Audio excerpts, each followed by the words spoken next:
and the question I asked at the beginning is, if you didn't know how old you were, how old would you say you are? Because right now society in many ways determines what we think of aging. And there are certain things at 65 you're supposed to retire, and things like that, which is not true. We are living a whole lot longer than we used to, 20, 30 years longer than our parents or grandparents did. And we need to rethink those longevity years. And it's not that we're living longer at, sort of as an old, the old notion of old age.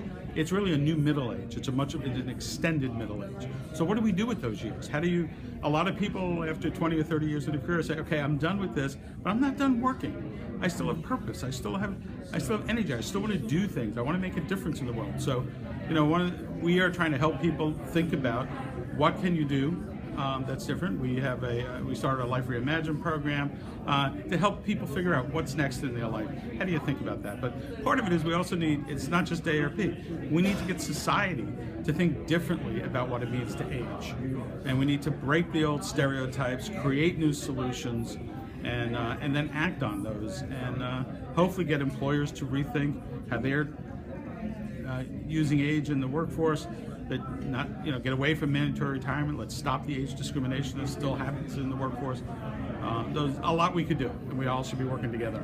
Would you have very interesting information or collaborative work with Europe in terms of the organization? Yes, AARP as an international affairs group, and we have a lot that we could offer to folks on how we could work collaboratively around the world. As I said in my remarks, we have a lot to learn from each other. We don't have all the answers at AARP. We don't have all the answers in the United States, and no other country has all the answers either. But if we put our heads together and share our best practices, we could do a lot more.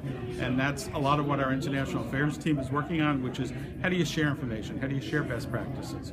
And as I said, we were just at Davos, at OECD in Paris last spring.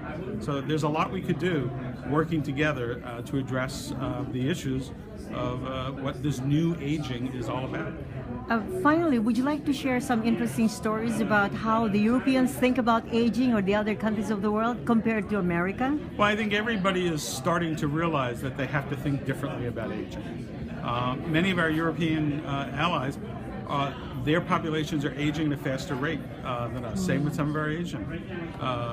Japan is aging at a rapid pace as well. So, and that has implications for what we do as a society, where we put our energies, our resources, and those sorts of things. So, again, I go back to we need to share best practices, work with each other, and first, let's break down the stereotypes of the current thinking of aging. Let's spark new solutions about what it is that we could do, and hopefully move forward in a really productive and purposeful way. Thank you so much.